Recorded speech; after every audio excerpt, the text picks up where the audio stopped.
Arica en el tiempo. ¿Arica o Ariaca? Nos encontramos en Radio Universidad Tarapacá, en la 95.9 del dial, su radio universitaria. Bienvenidos al primer capítulo de su programa Arica en la Historia, donde exploraremos y compartiremos el fascinante desarrollo de nuestra querida ciudad. Durante 11.000 años, Arica ha sido testigo de la ocupación humana y esto se refleja en cada rincón de esta hermosa tierra. En nuestro programa, cada día lunes haremos un viaje a través del tiempo explorando cómo esta tierra ha evolucionado y transformado a lo largo de los años, desde los primeros asentamientos indígenas, la llegada de los primeros conquistadores españoles, el periodo colonial, la República Peruana, porque no debemos olvidar que eso es también un periodo de nuestra ciudad, y su pertenencia actual a Chile. Buscaremos desentrañar juntos los secretos de Arica en el tiempo y aprender sobre las personas valientes y resistentes que han dejado su marca en esta tierra maravillosa, explorando la vida cotidiana, las tradiciones y los eventos que han moldeado y enriquecido su historia. Ahora, preparémonos para descubrir la historia que yace bajo nuestros pies, en esta tierra llena de encanto y misterio. Pero antes una introducción. Hay que recordar siempre que la historia es una ciencia social y como tal es una ciencia subjetiva. No es objetiva como la biología, como otras ciencias exactas. Esta es una ciencia siempre inexacta, que está entregada a los énfasis, a las importancias, a lo que le interesa al historiador destacar en sus estudios y en sus presentaciones. Tiene por ello siempre una entrega a la interpretación del historiador o de quien lo exponga. Y para ello, para tratar de hacerlo un poquito más subjetiva, se basa también en ciencias auxiliares como la arqueología, la sociología, la antropología, la biología y otras más. Ahora, si es tan subjetiva la historia, ¿para qué nos sirve? Es una pregunta que siempre me hacen los alumnos en clases. Pues el desentrañar las tinieblas del tiempo nos permite conocer nuestros orígenes, comprender nuestro presente, conociendo nuestro pasado, para mejor prepararnos para nuestros posibles futuros.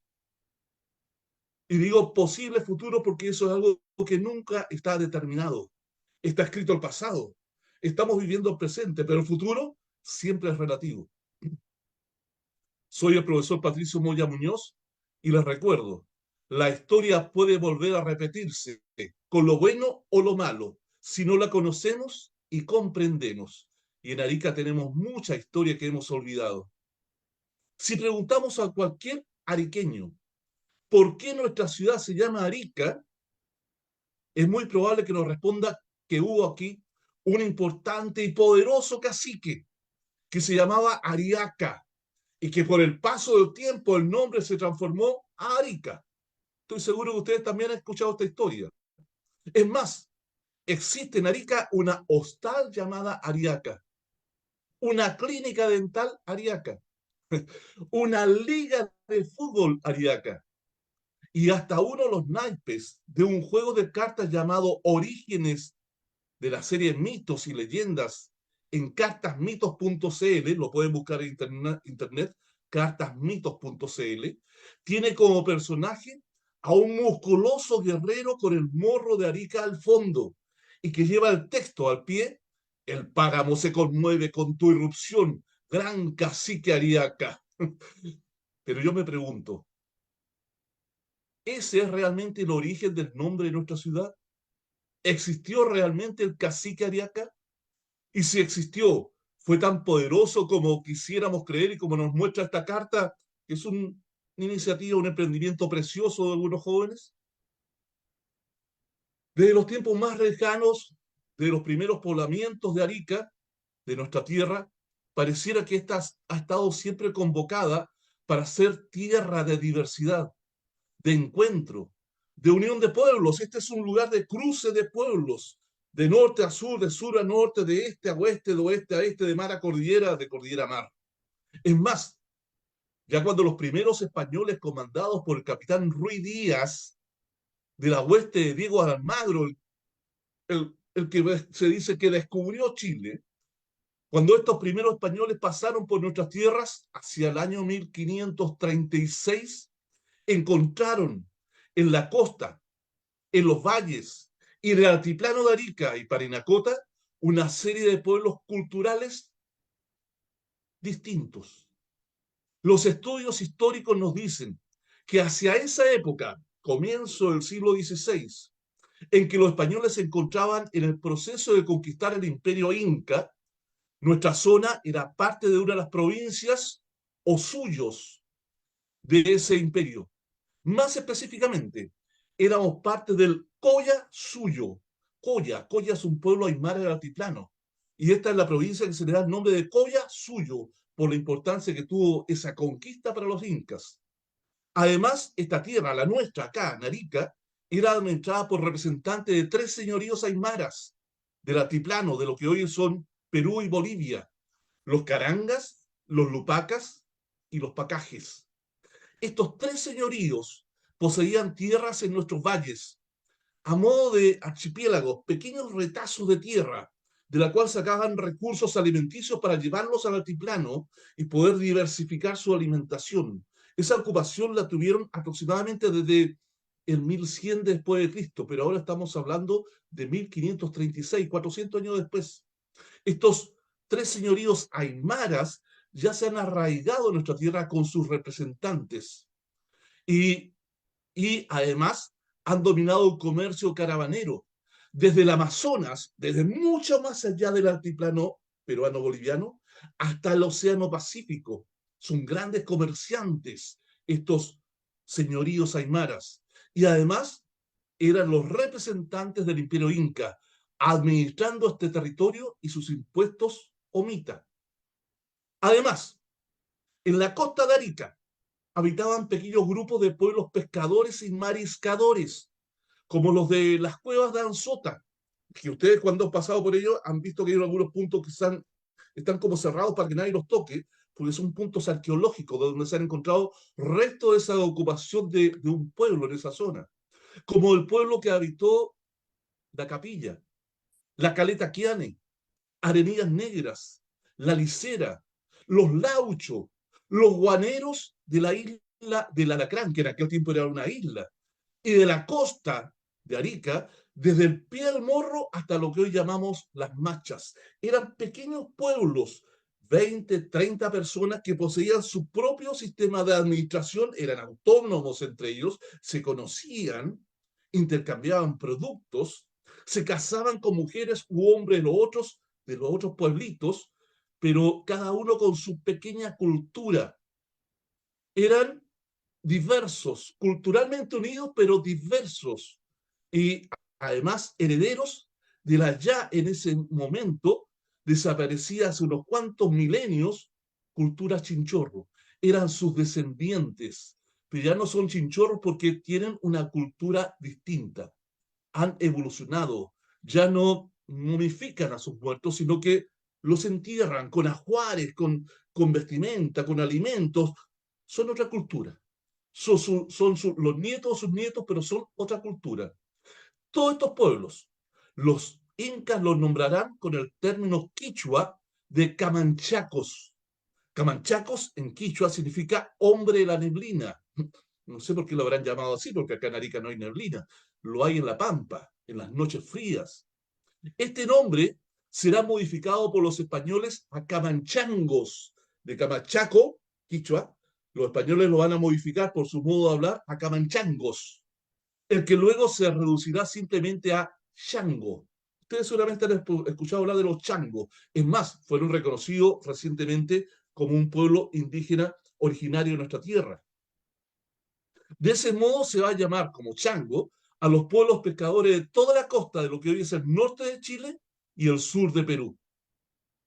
Junto a estos pueblos ariqueños autóctonos y de ocupación ya milenaria, descendientes de los chinchorros, como decían delante, otros changos que durante la colonia prestarán servicios de embarque y desembarque en el puerto de Arica por medio de sus botes hechos con cuero de lobo inflado.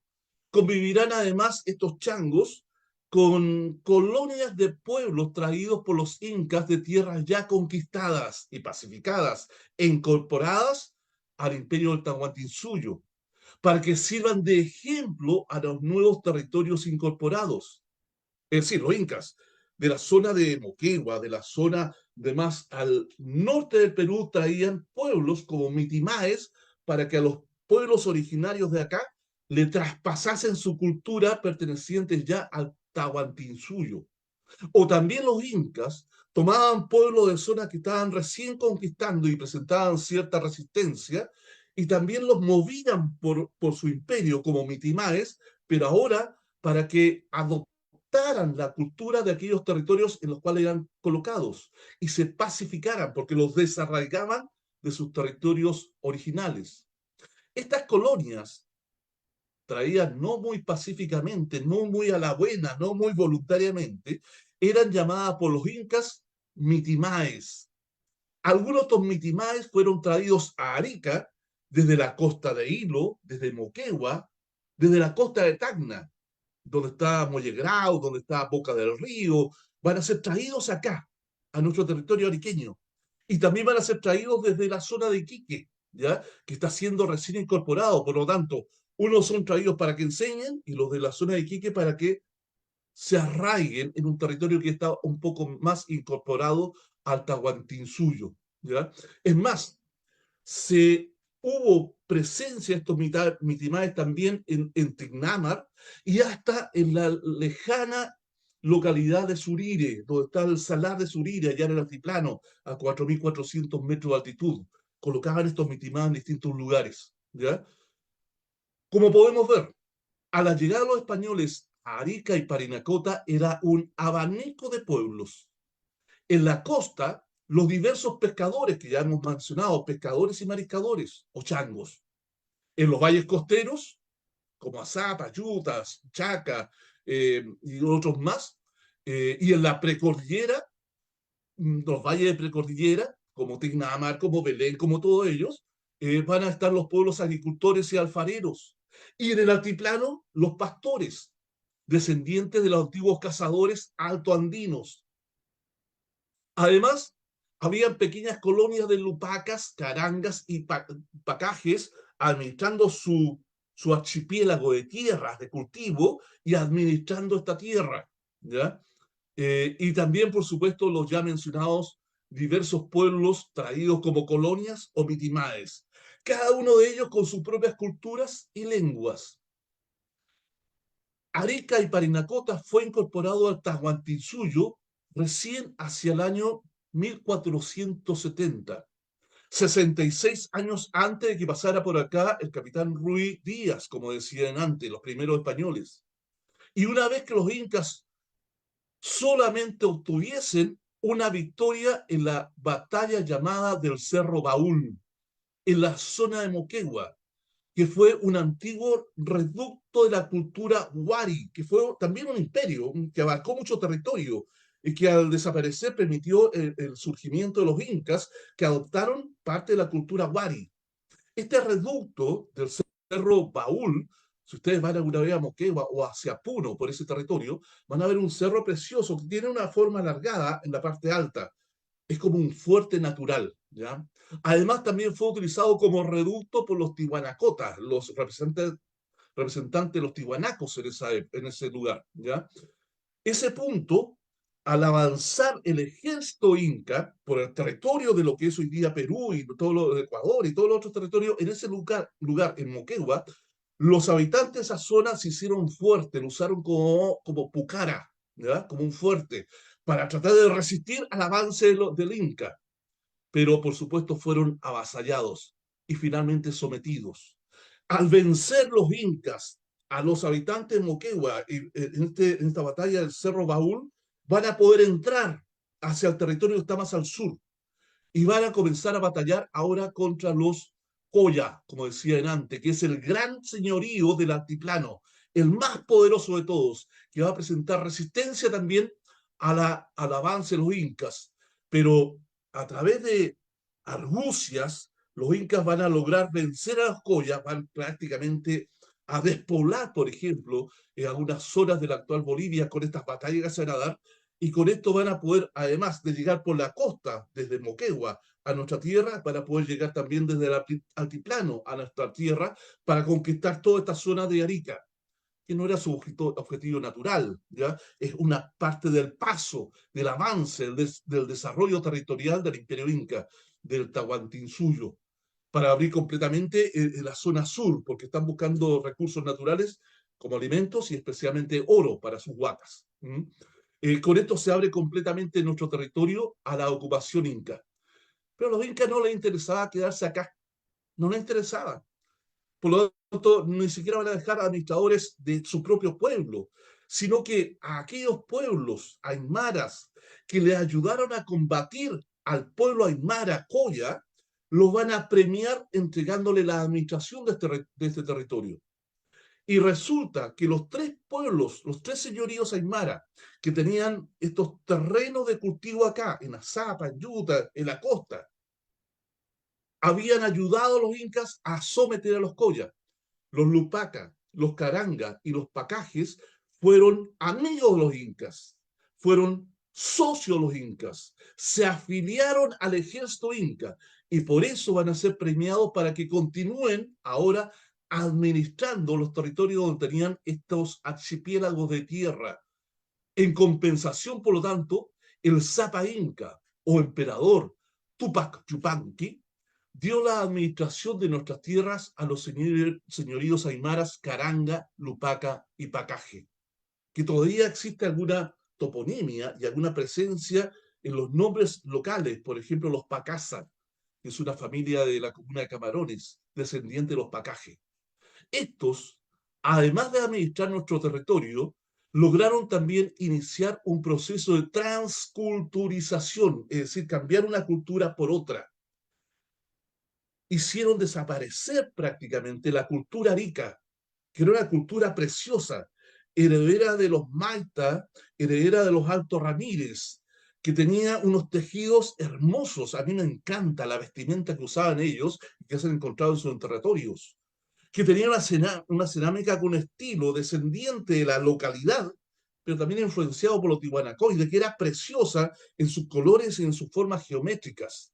Esa cultura arica va a hacer que sea desaparecida por los aymara, los cuales van a introducir su cultura a través de proceso de transculturización, de cambio cultural, siendo adquirida por los locales parte de sus costumbres, y acá viene la clave, e idioma, el aymara. Con lo que la hermosa, ya dije, y desarrollada cultura arica fue modificada y desapareció de nuestro uso la lengua puquina. ¿Han escuchado alguna hablar de eso? Ni siquiera. La gran parte de los ariqueños han escuchado que alguna vez en Arica se habló puquina. Esta es una lengua andina anterior al aymara y al quichua, usada por los tiwanaku. Y como ellos influenciaron esta zona, trajeron su lengua, el puquina, y acá se habló ese idioma. Los tiwanacos fue una poderosa cultura desarrollada a orillas del lago Titicaca. Recordemos el nombre, Titicaca, porque lo voy a mencionar después, que ya había desaparecido hacía unos 300 años antes de la llegada de los incas a este territorio, hacia el 1100 después de Cristo. Como podemos ver, entonces, a causa de la diversidad cultural que cobijaba nuestra tierra, aquí se habló puquina, aymara, quichua y posiblemente algunas otras lenguas locales de los distintos pueblos que fueron traídos acá como mitimae. Entonces, volvamos al tema planteado para esta semana. ¿De dónde surgió el nombre de Arica? ¿Existió efectivamente el cacique Ariaca? Eso intentaremos responder en este programa. Algunas versiones peruanas dicen que el nombre de Arica viene de palabras aymaras. Por ejemplo, Juan Cuneo Vidal dice que el nombre de Arica viene de Ari en aymara, que significa peñón, roca, cerro o morro, e Iki, que significa lugar de dormir. Por lo tanto, para él, el morro es el peñón donde duermen las aves. Por lo tanto, Arica viene de la palabra aymara Ari-Iki. Carlos Ausa dice que Ari, Peñón en aymara, se junta con Aca, con doble C, que significa vecino. Por lo tanto, Ariaca sería estar junto al cerro, junto al morro. Y hay una tercera teoría que dice que viene de Ariaca. Ari, que significaría punta, y Aca, cortante, la punta cortante. Nuevamente una referencia al morro. Ninguna de estas versiones satisface a los historiadores. No están desechadas, pero no las satisface, especialmente a los estudiosos de la toponimia, que es el estudio del origen de los nombres de los lugares, ¿ya? Se afirma que en este territorio hubo un cacique llamado Ariaca. Su nombre aparece recién en el año 1540 en la entrega de la concesión de la encomienda de indios a don Lucas Martínez de Vegaso. En ese documento dice, en parte de él, en el de pescadores del cacique Ariaca, 18 con 2 estancias. Menciona a un cacique Ariaca. Pero más adelante dice, en el de Ariaca de pescadores 30 con el principal que se dice Aniano. Y el de Ariaca de pescadores con su principal Mochina, 40. Vemos que en este documento de entrega de entrega de indígenas a Lucas Martínez de Vegaso, se menciona a Ariaca como cacique una sola vez. Pero más adelante dice en el de Ariaca de pescadores y habla de 2 principales, Aniano y Mochina. Sin embargo, en otro documento, el de la encomienda a Pedro Pizarro, se dice, y en otro pueblo que se dice Arica, 8 indios, con el principal Sucutila. Repito, en ese documento dice otro pueblo que se dice Arica, un pueblo que se llama Arica y no un cacique. En resumen, solo en un documento y solo una vez se menciona el nombre de Ariaca y nunca más. ¿Realmente existió el cacique Ariaca? ¿O es un mito de un error de quien escribiera la encomienda a Lucas Martínez de Vegaso anotando Ariaca en lugar de Arica? Una posibilidad inquietante para quienes defienden la existencia del cacique Ariaca. Pero como he dicho anteriormente, en esta tierra se hablaba un almácigo de lenguas, siendo la principal el aymara, al llegar los españoles. Pero anteriormente se había hablado el puquina, antes del desarrollo inca. Este puquina fue la lengua que hablaron los tiwanaku y lo trajeron acá. Es más, se dice que el puquina fue la lengua críptica, la lengua secreta que hablaba la nobleza de los incas y que el resto del pueblo, el pueblo inca, no hablaba puquina, sino que hablaba lo que se llama hoy día el quichua, ¿ya? Por lo tanto, tenemos la presencia del puquina en Tiwanaku, en la nobleza inca, y hablándose acá antes de la llegada de los incas en nuestro territorio. Ahora, si nos vamos a la toponimia del puquina, las palabras terminadas en paya, vaya o guaya, con el significado puquina de cuesta o pendiente abrupta, lo encontramos, por ejemplo, en Chanabaya, que es una playa que queda al sur de Iquique. Chanabaya.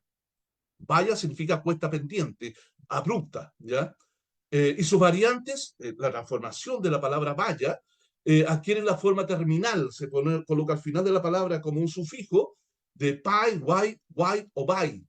Y lo encontramos, por ejemplo, en Huaylicana, una antigua estancia al interior de Arica, y en Guayhuasi, una ranchería que también estuvo al interior de Arica. Por lo tanto, en la toponimia local está presente el puquina.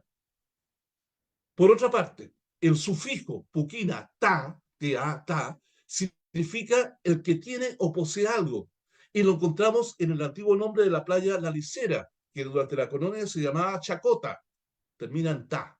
Y Chaco significaría bahía, es decir, que tiene bahía, ¿ya? La presencia de la palabra puquina en nuestro territorio. O lo que hoy día llamamos Yuta, el valle de Yuta, que termina en ta. Y ta significa en puquina río o valle. Es decir, la tierra que tiene un río o que tiene un valle. Yuta, en puquina. La palabra puquina chata, que significa cerro, ¿Ubican alguna palabra que en nuestras zonas termine en chata? Ya, tenemos los payas chata. El Pomerape y su hermano el Parinacota, allá donde está el lago Chungara, ¿ah? Los payas chata, que tiene cerro. Es decir, tenemos presencia de palabras puquinas en nuestro territorio. Algunas teorías afirman que el puquina era la lengua que hablaban los incas, dije antes, y que hablaban los tihuanacos. Los carangas, lupaca y pacaje hicieron desaparecer el puquina, pero quedó en la toponimia. Bueno, resulta que en puquina la palabra Arica significa puerta nueva, que es posiblemente el significado que los tihuanacos y los nobles del imperio inca le dieron a nuestro territorio. Arica en puquina significaría puerta nueva. Tesis romántica que exagera la interpretación de una lengua extinta, posiblemente, pero es tan valedera como Ariaca, Ariiki, Ariaca, Ariaca. Soy el profesor Patricio Moya y les espero el próximo lunes 15 de enero a las 9:30 de la mañana para en otra media hora de Arica en el tiempo, donde analizaremos la religiosidad prehispánica de Arica y Parinacota en la 95.9 al dial en su radio universitaria. Muchas gracias.